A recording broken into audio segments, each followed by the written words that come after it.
This is what the Sunburst table looks like right now.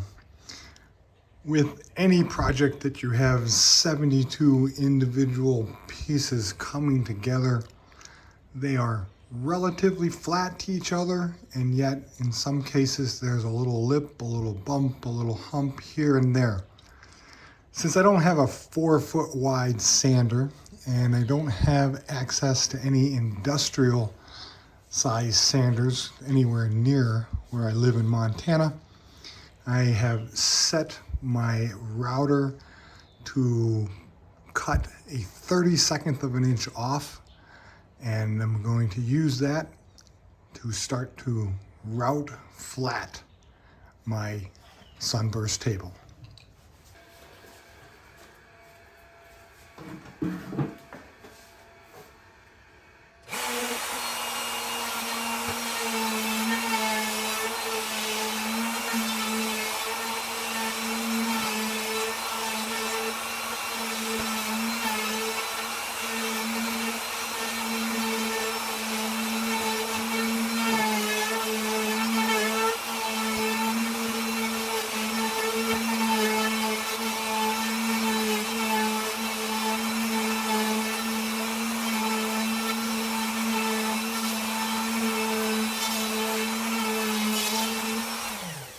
That was a very small segment. My guess is it'll take me 45 minutes to finish this. So we're just gonna cut the video here and I'll bring you back when I'm finished. I finished using my router. I took a 32nd of an inch off all the way around the Sunburst table. It's not perfectly level, but it was never intended to be perfectly level. That was just to get all the high spots down. Now I'm going to use my sander to level it off some more and take care of any of the bumps that I might have missed.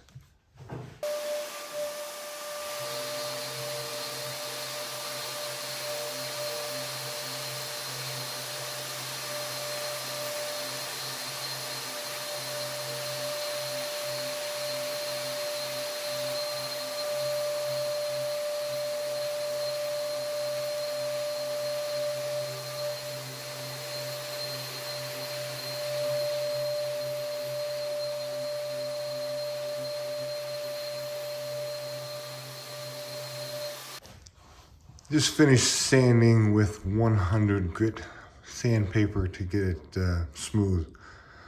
With the router, the way I was using it, there were some small lines left because of some angular tilt on the platform when I was leveling it off. Other than that, it looks perfect. All right, let's move on to our next step, which is going to be cutting our center. I've got my circle cutting jig set up for my table.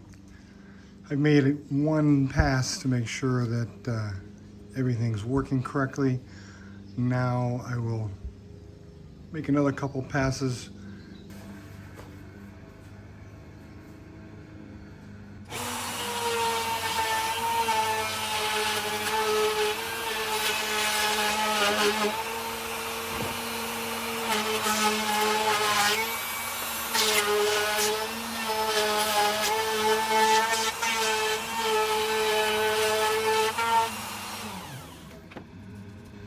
And now it's just a matter of going around and around and around until I cut through that 1/2 inch sheet of medium density fiberboard, and then I'll have a perfectly round table. As you can see here, I have made a mistake. I allowed my wood chips to pile up, which got underneath of my circle guide and caused it to slip back into my table. That's probably 1/4 inch, 3/8 of an inch worth of my table that I now have to cut off because I was not being clean enough during my process. This is my 10-inch diameter blank pine that I'm using with my flush cut router bit.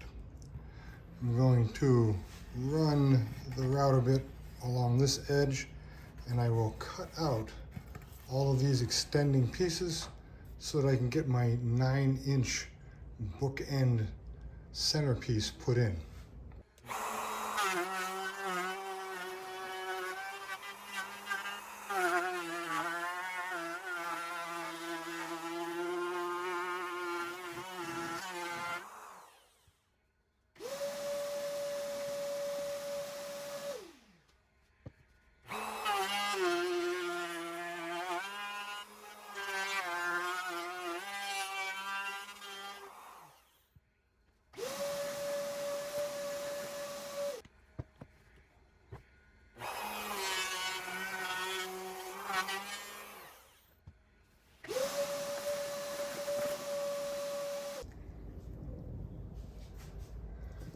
One small adjustment was needed to catch a few little pieces. I need to clean this bottom surface up a little bit, and then it will be ready for my center piece to be put in. Finished routing out my hole. I still need to do a little bit of cleanup in the bottom with the sander, but that's okay. Here's our 10-inch piece. Let's see how it fits. Slides down in there perfectly. This is the edge view of our Sunburst table. The hardwood obviously looks beautiful. The MDF, not quite what we're looking for. Let's add a little sparkle. Let's make this look beautiful. Let's take a slice off of this, resaw it into 1/8-inch strips, and let's laminate that edge with some beautiful curly maple.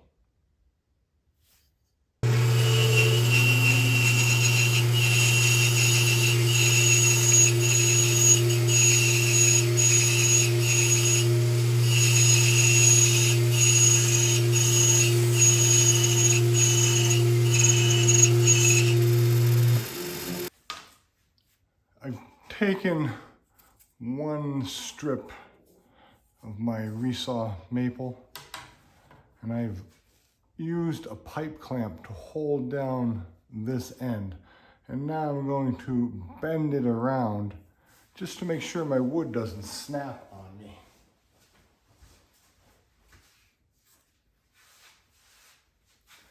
It's bending very easy without much force, which is good.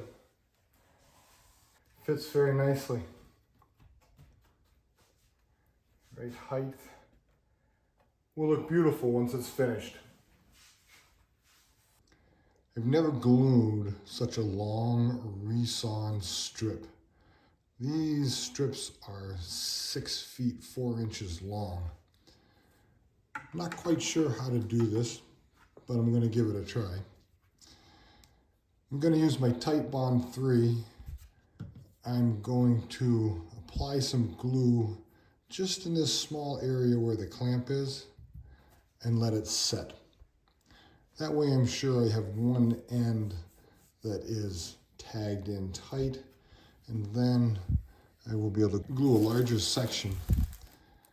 And as long as I don't get any gaps in it, I'll be okay.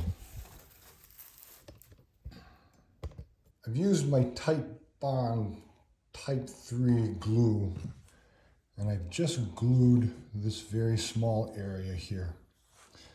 I'm going to give it about an hour for that glue to dry and hold before I even attempt to push the rest of this across.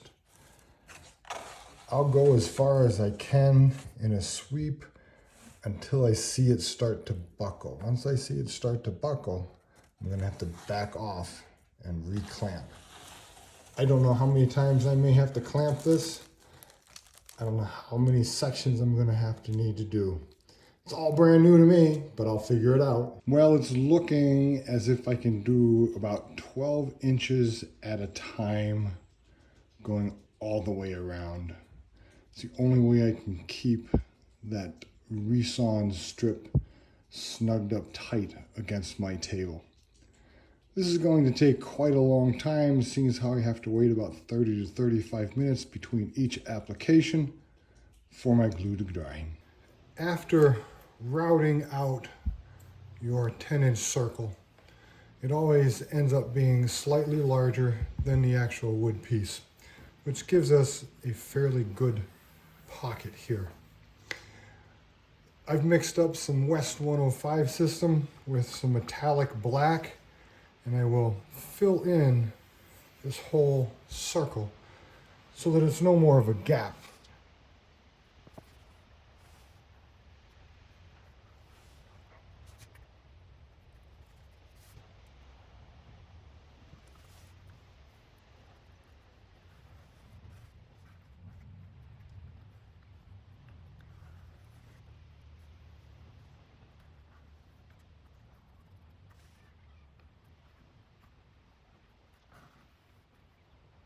And we just keep going all the way around until we have it all filled in.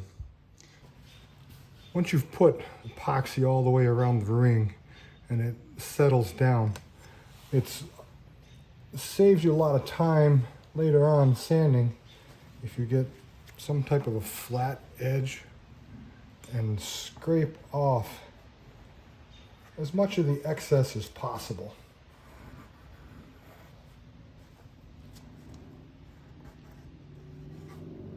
It's just that much less that you have to sand off later.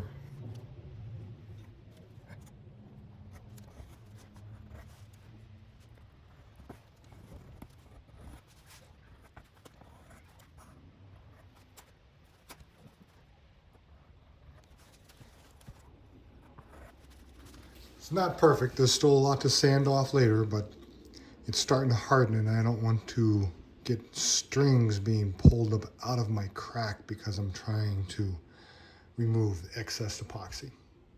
On the bottom of the table is a support frame made out of hickory, 1 7/8 inch square. Each of the 4 sides has 4 cabinet screws. This is basically to secure the table so that the legs do not have to do all of the work. Here we are at our final stage, putting the finish on. I'm going to be using the Rubio Monocoat. This is a 3-to-1 mixture, 3 parts A to 1 part of the finish.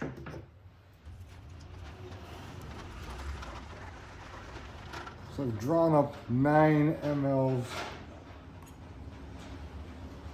of the finish, and I will draw up 3 mils of the other part.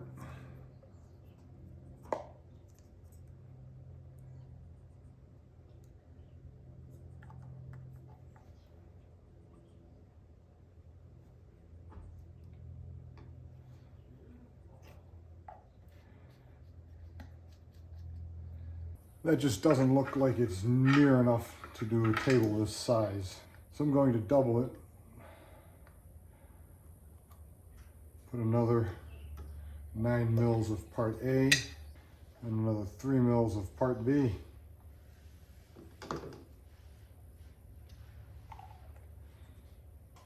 Okay, let's pour it on and see what happens.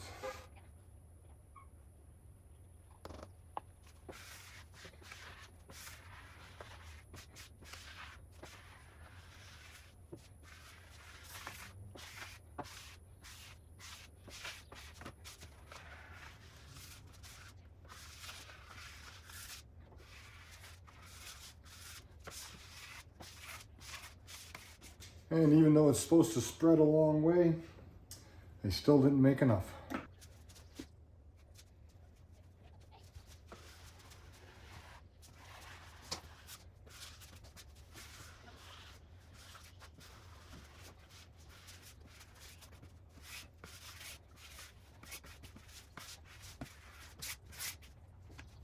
Now let's buff it down and see what it looks like.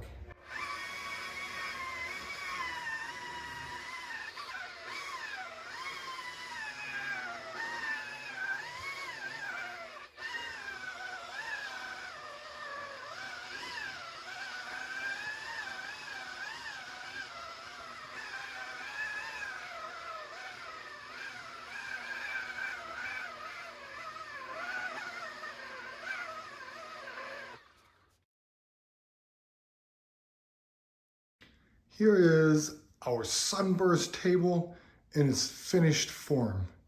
The Rubio Monocoat has given it a nice sheen and accentuated the colors. As you can see, the dark and light pattern has come out very nicely. Our curly maple bookend center just adds that extra pizzazz to it.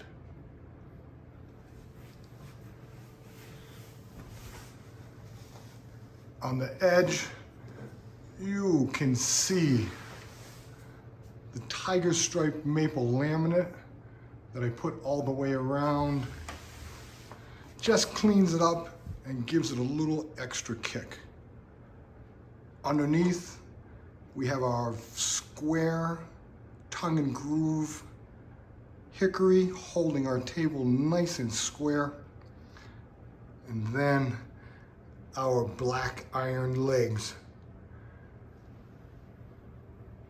which just give it that modern look and make it look that much nicer. What a beautiful table. It was quite a lot of work, but well worth it in the end.